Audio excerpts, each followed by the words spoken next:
Geçtiğimiz ay Türkiye'de yaşayan Cevlen Şirmehmet, Türkiye'ye yasal yollarla seyahate geldiği için suçsuz yere tutuklanıp ceza kampına kapatılan annesi hakkında tanıklık vermişti. 8 Mart Dünya Kadınlar Günü münasebetiyle masum annesi ve onun gibi annesinden koparılan sayısız evlatların sesini duyurmak için sosyal medyadan bir video paylaştı. Tüm dünya kadınlarının bu özel gününü kutlayan Şirmehmet, Doğu Türkistan'da Çin zulmüne maruz kalıp terörist muamelesi gören annelere özgür dünyadaki diğer evlatlar gibi kutlayamadığı, çünkü Çin Komünist Hükümeti'nin Doğu Türkistan'da milyonlarca Uygur Türk'ünün üzerinde uyguladığı insanlık dışı politikaları sonucu parçalanan ailelerden sadece bir ailenin ferdi olarak 21. yüzyıl teknoloji çağında ailesiyle iletişim kuramadığı için bu özel günde annesine bir kelime kutlu olsun diyemediğini üzülerek ifade etti.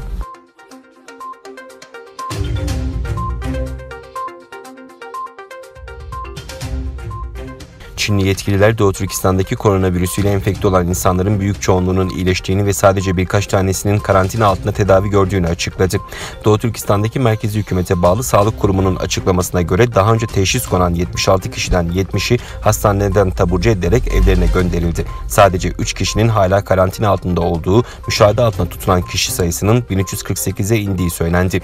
Çinli yetkililer bölge genelinde 5 Mart itibariyle yeni Wuhan virüsü tespit edilmediğini ileri sürerken, Amerikan merkezli Associated Press'e konuşan ABD Senatörü Marco Rubio, Çin'deki korkunç bilgi ablukası yüzünden Çin tarafından açıklanan veriler dışında güvenilir kaynaklardan bilgi bulunmadığı için toplama kamplarındaki güncel durum hakkında konuşmanın pek de mümkün olmadığını ve Çin virüsünün ceza kamplarına yayılmasıyla ilgili derin endişeler beslediğini dile getirdi.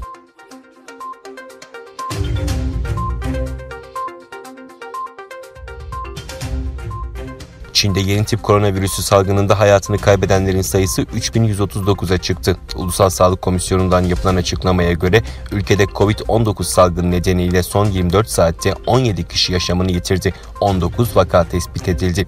Söz konusu can kayıplarının tamamı Covid-19'un en yoğun olarak görüldüğü Hubei eyaletinde gerçekleşirken ülkede salgın nedeniyle hayatını kaybedenlerin sayısı 3'ü Hong Kong özel idari bölgesinde olmak üzere 3139'a ulaştı. Toplam vaka sayısı da 4794'ü durumu ciddi olmak üzere 80.754'e çıkarken şüpheli vaka sayısı 349'a, müşahede altına alınan kişilerin sayısı 16.982'ye geriledi.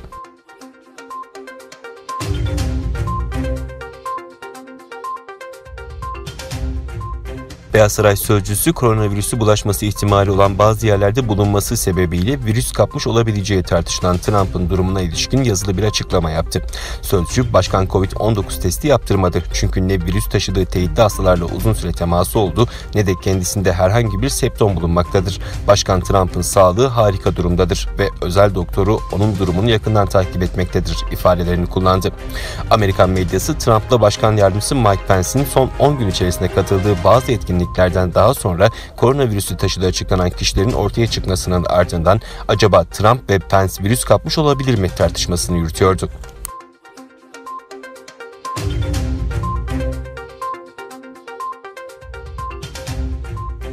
Yaklaşık 200 milyon Müslümanın yaşadığı Hindistan'da Müslümanları ikinci sınıf vatandaş konumuna getiren tartışmalı yeni vatandaşlık yasasına tepkiler sürerken Müslümanlar yeni bir şiddet dalgasının hedefi oldu. Narendra Modi'nin yönetimi altında cesaretlenen Hindu milliyetçileri ve Hindistan polisi Delhi şehrinde Müslümanlara saldırdı. Geçtiğimiz hafta sokağa çıkma yasağıyla sonuçlanan şiddet olaylarında çoğu Müslüman olmak üzere 47 kişi öldü. Bununla birlikte Aralık 2019'da başlayan gösterilerin başlangıcından bu yana ölen kişi sayısı 79 oldu. Sadece 48 saatte 4 caminin yakılması da Müslümanlar arasında infiale neden oldu.